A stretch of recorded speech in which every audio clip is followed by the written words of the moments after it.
2016 പോളണ്ടിൽ വെച്ച് നടന്ന Catholic youth വിങ്ങിൻ്റെ കോൺഫറൻസിൽ പങ്കെടുക്കാനെത്തിയ ഫ്രാൻസിസ് പാപ്പയെ കാണാൻ UK നിവാസികളും ജീസസ് യൂത്തിൻ്റെ സജീവ പ്രവർത്തകരുമായ വിവിഷും റീമയും തൻ്റെ 3 വയസ്സുകാരി മകൾ അന്നയുമൊത്ത് പോളണ്ടിലെത്തിയത്. പാപ്പയെ കണ്ട് റീമയും മകളും അതിനായി നന്നായി പ്രാർത്ഥിച്ചൊരുങ്ങിയാണ് പാപ്പയെ സന്ദർശിക്കാനെത്തിയത്. നിന്റെ വിശ്വാസം നിന്നെ രക്ഷിച്ചിരിക്കുന്നു, സമാധാനത്തിൽ പൊയ്ക്കൊള്ളുക എന്ന ക്രിസ്തുനാഥൻ്റെ വചനത്തെ അനുസ്മരിക്കും വിധമായിരുന്നു അവരുടെ പാപ്പാ സന്ദർശനം.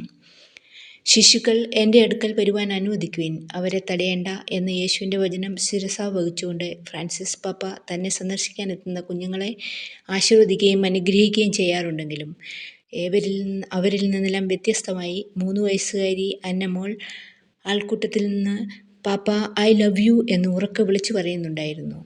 ആൾക്കൂട്ടത്തിൻ്റെ ആരവത്തിൻ്റെ ഇടയ്ക്കും പാപ്പ കൈകളിലെടുത്ത് സ്നേഹചുംബനം നൽകിയപ്പോൾ തൻ്റെ ഭവനത്തിലെ മുതിർന്ന പിതാവിനോടെന്ന പോലെ തിരിച്ചും മുത്തം നൽകുകയും പാപ്പ ഐ ലവ് യു എന്ന് ആവർത്തിക്കാനും മോൾക്ക് തെല്ലും സങ്കോചമുണ്ടായില്ല. അത് ദൈവസ്നേഹം തന്നെയാണ് എന്ന് നിസ്സംശയം പറയാം. മോളുടെ മാതാപിതാക്കളിൽ നിന്നും ഗ്രാൻഡ് പേരൻസായ വർഗീസ് ചിറക്കലകത്ത്, ഷേർലി എന്നിവരിൽ നിന്നും റീമയുടെ മാതാപിതാക്കളിൽ നിന്നും കൈമാറിക്കിട്ടിയ വിശ്വാസജ്വാല എന്നും നിലനിൽക്കട്ടെ എന്ന് നമുക്കും പ്രാർത്ഥിക്കാം.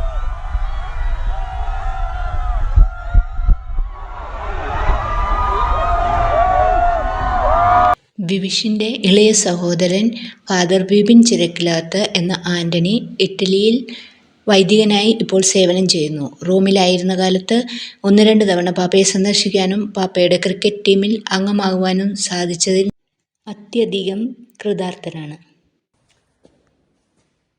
പ്രിയ സഹോദരി സഹോദരന്മാരെ, പരിശുദ്ധ മാർപ്പാപ്പ നമ്മളെ വിട്ട് ദൈവസന്നിധിയിലേക്ക് യാത്രയായതിൻ്റെ ദുഃഖത്തിലും അതിലേറെ പ്രാർത്ഥനയിലുമായിരിക്കുന്ന ദിവസങ്ങളിലൂടെയാണ് നാം കടന്നുപോയിക്കൊണ്ടിരിക്കുക. 2016 ഞങ്ങളുടെ കുടുംബങ്ങളെ സംബന്ധിച്ചിടത്തോളം വളരെ സന്തോഷത്തിൻ്റെയും അതുപോലെ അനുഗ്രഹത്തിൻ്റെയും അഭിഷേകത്തിൻ്റെയും ദിവസങ്ങളായിട്ട് കാണുവാനായിട്ട് ഞങ്ങൾ ആഗ്രഹിക്കുകയാണ്.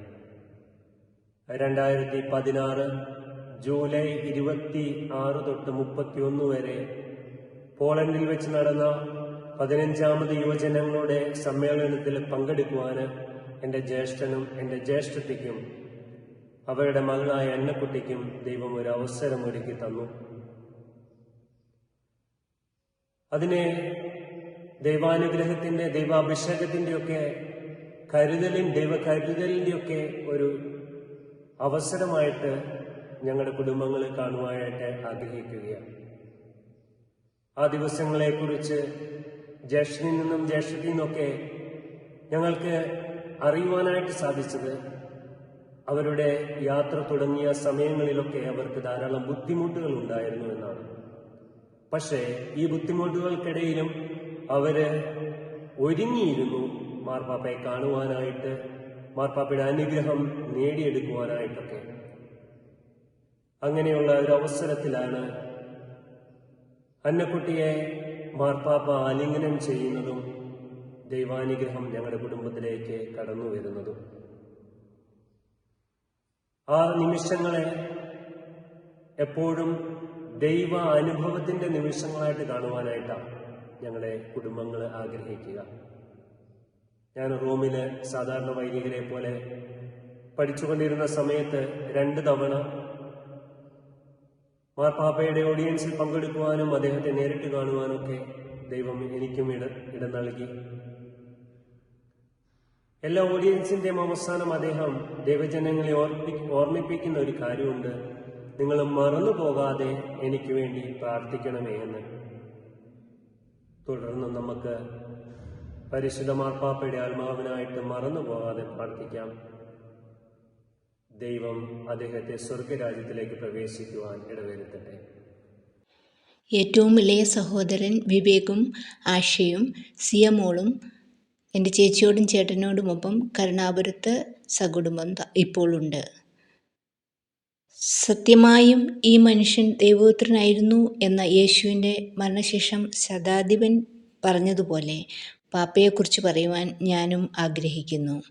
Peaceful, gentle, calm and kind എന്നാണ് പാപ്പയെക്കുറിച്ച് അന്നമോൾ വിശേഷിപ്പിക്കുന്നത്. തീർച്ചയായും ഒരു വിശുദ്ധനെ കൂടി നമുക്ക് ലഭിച്ചിരിക്കുന്നു എന്ന് ഞാൻ ഉറച്ചു വിശ്വസിക്കുന്നു.